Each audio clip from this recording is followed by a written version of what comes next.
दो तरीके के डिवोर्सेस होते हैं, एक दो समझदार लोगों के बीच में और एक दो बेवकूफ़ों के बीच में। समझदार लोगों के बीच में जो डिवोर्स होता है वो उदाहरण के तौर पे ऋतिक साहब और सुजैन मैम जैसा होता है कि ठीक है, हम लोगों की दो लोगों की साथ में नहीं पट रही है, लेकिन साथ में नहीं पट रही है, लेकिन उसके बाद भी हम लोग एक ही ट्रेन की पटरी है जिसके बीच में 2-3 एक आध बच्चा है। तो हमारी नहीं पट रही है, लेकिन वो पटरी ही रहे ताकि उस बच्चे का जीवन सुचारू रूप से चले। वो एक ऐसी तकलीफ में ना घुस जाए जो उसको जीवन भर आपके और मेरे मरने के बाद भी जीनी पड़े, कि मेरे को वो नॉर्मल बचपन नहीं मिला।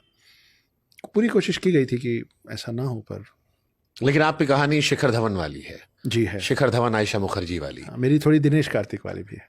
हाँ मतलब ये बड़ा है। दिनेश कार्तिक की लव स्टोरी का आपने जिक्र कर दिया, बिल्कुल सही बात है, वही कहानी है। मैं दिनेश कार्तिक के डिवोर्स की बात कर रहा हूं। हमें समझ गया जी। दिनेश कार्तिक की पत्नी में आईपीएल मैच देखने आती है, मुरली विजय से मुलाकात होती है, मुरली विजय प्रेगनेंसी के टाइम में प्यार हो जाता है, और आज भी दुनिया में फ्रेंडशिप डे पर दोस्ती पर दगा की सबसे मशहूर कहानी है जी। 2 साल पहले आपने सुनाई थी, हम चाहते हैं थोड़ा सा जिक्र करके निकल जाइए, कैसे दगा हुई थी?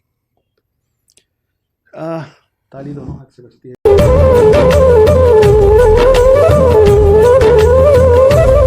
गलती दोनों की होती है। बिल्कुल जाहिर सी बात है, रिश्ता एक इंसान की वजह से नहीं टूटता।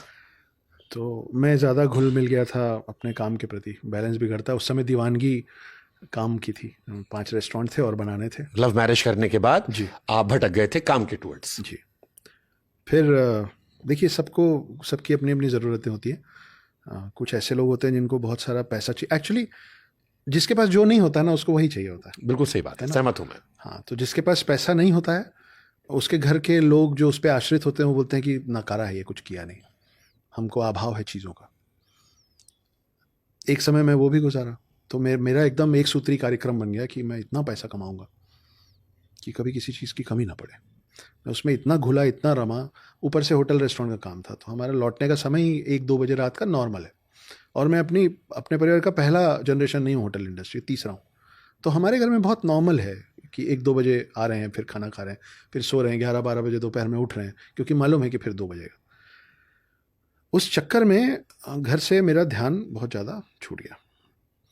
तो जब पैसे की कमी ख़त्म हुई, तब ज़रूरतें सामने वाले पक्ष की बदली की। वक्त चाहिए, घूमने जाना है, समय चाहिए, प्यार चाहिए।